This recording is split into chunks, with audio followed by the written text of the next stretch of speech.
next was Ed was able to be here. So you are my gift. And you are a gift to all of us here, because although I'm going to tell you the 5 P's to really finding your star power, we all have it in us. We have the 5P philosophy that you're going to have, but Ed lived it. So what happened was Denise did the PR release and said, "Hey Molly, guess who's coming?" I said, "Fabulous." I started looking about Ed. Who is this Ed guy? What really is he all about? And there are some fabulous, fabulous quotes that he really inspired out to the nation. So that said, here's the first one that really launched the first P to really finding your star power.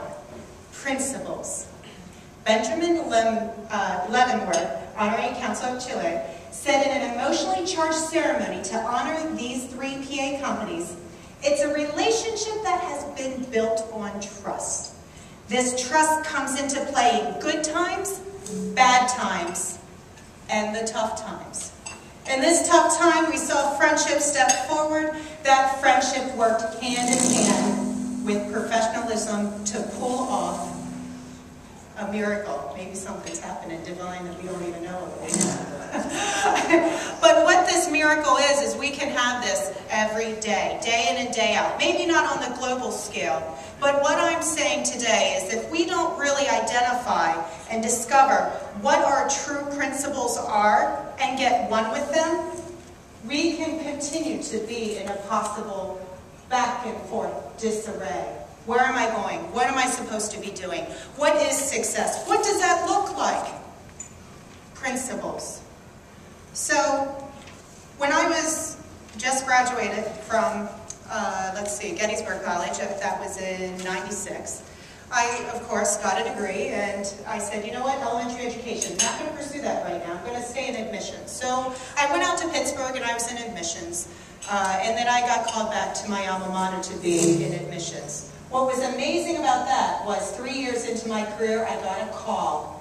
I got a call from Wells Fargo saying, "Do you want to join our staff?" And guess what? I was making $28,000 at the time. $28,000. I was going to have the potential of making a 6-figure salary. So, and I love my job at Gettysburg, but what do you think I said? "Oh, bye-bye, thanks for the memories." So I left, and I pursued that avenue. But what I quickly found, in no more than 11 months into it, I was their top sales rep. Everybody's like, the next thing, it's Molly.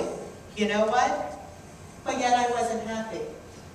At 11 months, if I stayed on to my 12th month, I would have received a $30,000 bonus. I got a call from Westchester University to come and work for them, making $35,000 a year. Guess what I did? You know, my parents probably were saying, "Come on, Molly, can't you just do it one more month?" But you know what? It goes back to principles. And there are lots of people in my life, and when I give this keynote to lots of people, they're like, "Molly, you were totally nuts. What would 1 month do? Why did you do that?" Guess what, though? Those are the decisions that you make in your life that if I would have still been there, I wouldn't have been happy. So what I found out through that was, man, I really should have gotten this core values thing down, principles, sooner.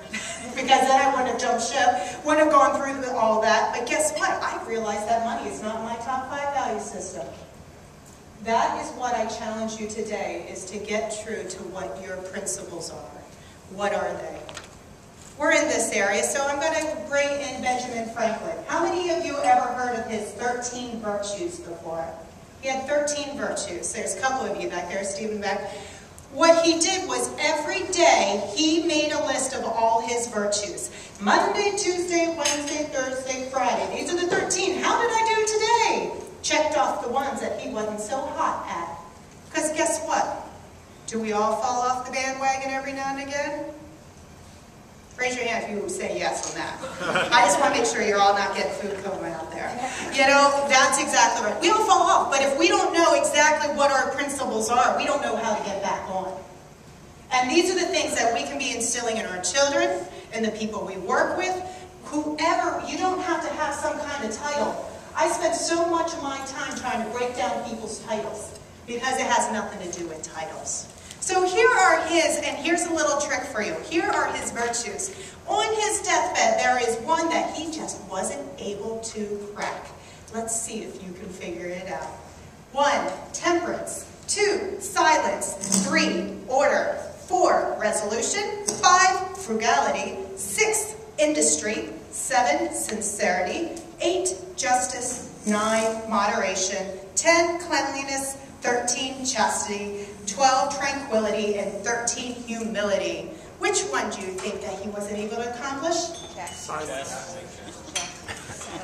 Well, remember, this is his lens, and we always go through his lens. You know, you have your own lenses. In the back, Steve. Ben, don't be shooting us down, man. It's actually, he says, it's temperance. Eat not to dullness and drink not to elevation.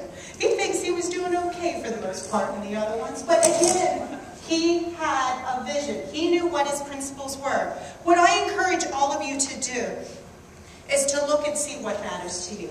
Mine is family, mine is health, mine is adventure, mine is also helping others. Guess what? I almost lost my health. Opening up 3 companies in 3 years and having at that time a 3-year-old and everything else, yeah. I said health was in my top 5 values. I wasn't modeling it. I encourage you all to not only identify it, but see what that looks like. What does that look like, those 5 principles? I also encourage you, how many of you have a spouse? How many of you are dating someone? Great! Guess what?